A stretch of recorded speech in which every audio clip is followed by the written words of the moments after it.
Hi there, this is Scott from softwarearchitect.ca. Today we're going to talk about software as a service. Now, you may or may not know that in the Microsoft Azure world, you have software as a service, infrastructure as a service, and platform as a service as the three models for service delivery.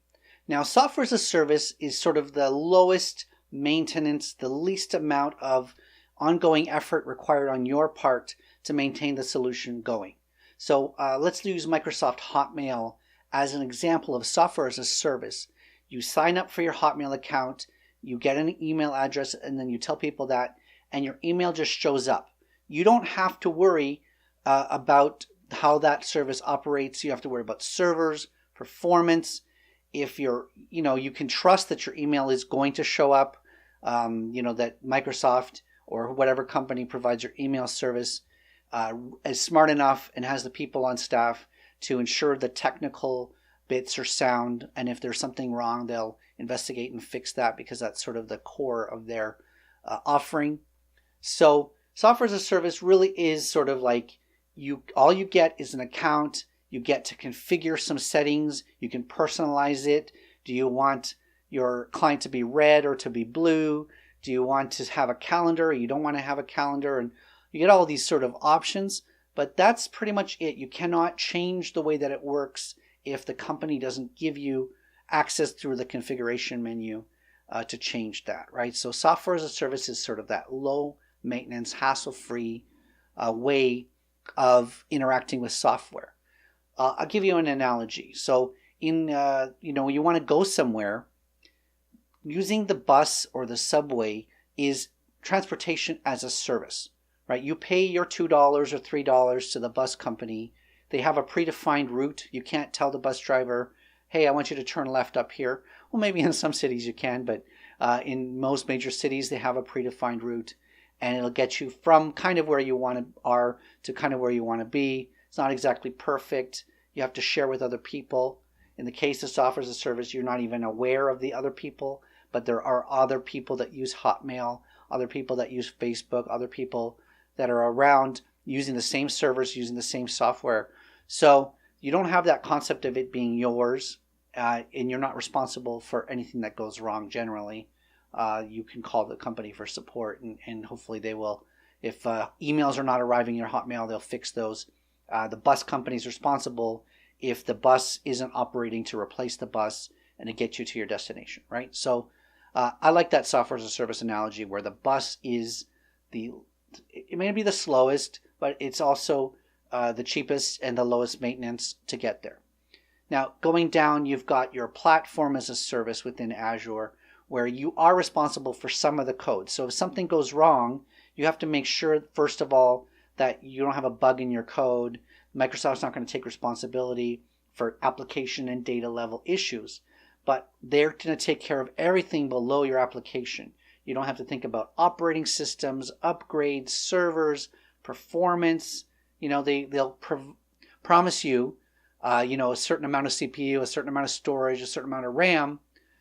You're going to have to operate within those limits unless you want to upgrade that. But basically, as long as they're giving you what they promised, then you don't have to worry about their stuff, and they're not going to worry about your stuff. So that platform as a service is kind of, if you're developing software within the cloud, I would say it's the recommended way. And when you're thinking about taking a Microsoft Azure exam, always keep in mind that the platform as a service, which is the Azure app services, web services, mobile applications, logic applications, anything that's provided by Microsoft where they're providing you this platform as a service, that's sort of the preferred way, if at all possible. It's going to be your cheaper solution. You're going to be able to manage scaling a lot easier if you want 5, 10, 15, or 20 of something. It's just a configuration parameter generally. Keep that in mind as a tip for the exam whenever you're thinking about performance and scaling, ease of use, cost of ownership. Whenever possible, the platform as a service is going to be the recommended solution. Going a level deeper than that is you got the infrastructure as a service, IaaS.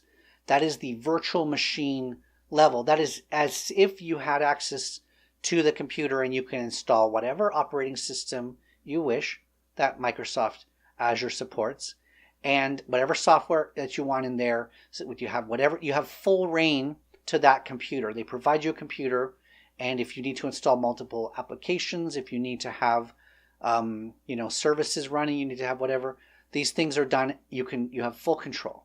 Okay, that would be like owning your own car. If the car breaks, you're responsible for fixing it.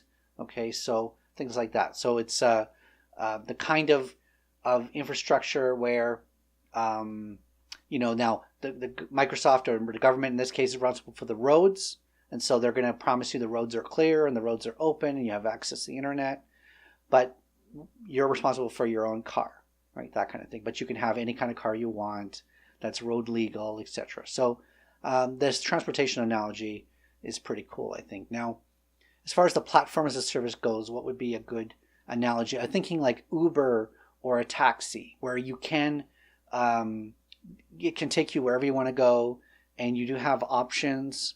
It can but basically you're just renting time. You need a taxi. You only need it for 45 minutes. They'll charge you for that 45 minutes. You don't have to worry about car ownership. You don't have to worry about tuning the car, taking it in for maintenance, upgrades, getting a new car after so many years. Like if you go the Uber or the taxi route, that's your platform as a service route. So that's my transportation analogy. What do you think about that? Leave a comment. Scott, you're crazy. Or this bus, Uber, car analogy actually makes some sense for software as a service, platform as a service, infrastructure as a service. Also, go ahead and subscribe to this channel if you want to hear more about software architecture topics. I'm going to create these little videos, hopefully interesting, fun, informative, shedding new light on a topic. So go ahead and hit the subscribe button too. And check me out on softwarearchitect.ca. So thanks a lot, guys, and talk to you later.